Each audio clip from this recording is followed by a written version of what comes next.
universe are we operating in here, where we had a Liberal staffer report an alleged rape by another Liberal staffer in a Liberal minister's office in a Liberal government, where question after question at that time was left unanswered. And you're trying to put Senator Gallagher on trial here, a minister who at the first opportunity to walk into this place and provide further information did so, the very first opportunity. The audacity of an opposition who dodged question after question and has now walked in here today and put questions to a minister, questions they never dared to put to themselves, who never prioritised or upheld transparency. And I would say to everyone in this chamber to think very carefully about the path that they are treading here, because the events leading up to the Jenkins report led to a cultural reckoning, a reckoning built on the courage and bravery of a young woman who came forward to say that her workplace wasn't safe for her, that her workplace failed her.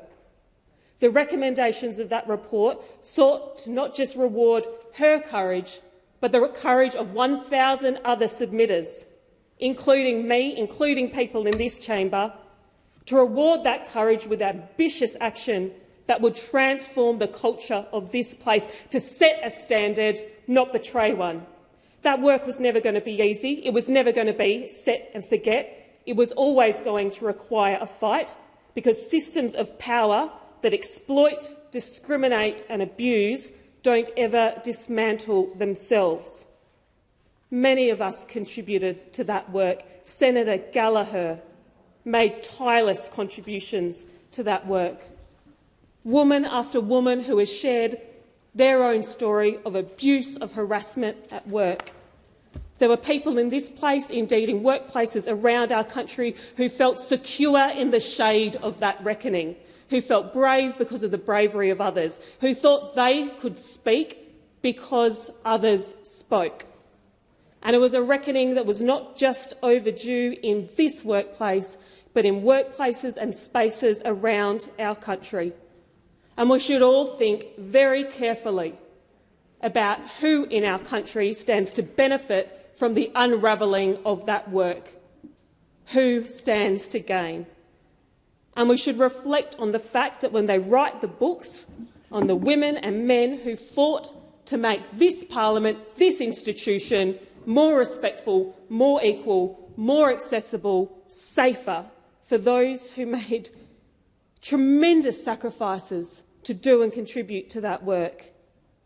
Were we the ones who fought with them to uphold that standard, or were we the ones who lit the match and let that standard burn to the ground? I know the place I want to hold in that chapter. I know the place Senator Gallagher will hold in that chapter of our history and deserves to hold.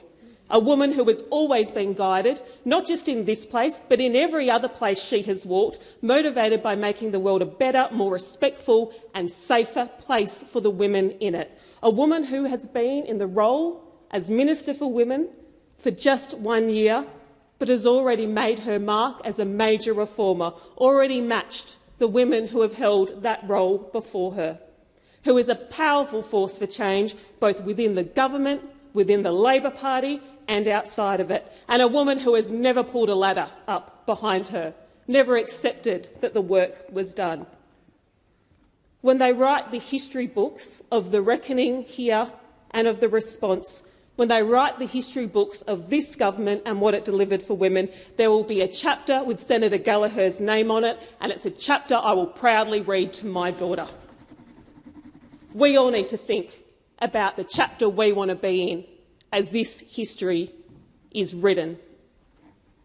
And I do want to say something quickly about the nature of the public debate at the moment. Let's not skirt around the subtext. 1 in 3 women have experienced physical or sexual violence perpetrated by a man they know.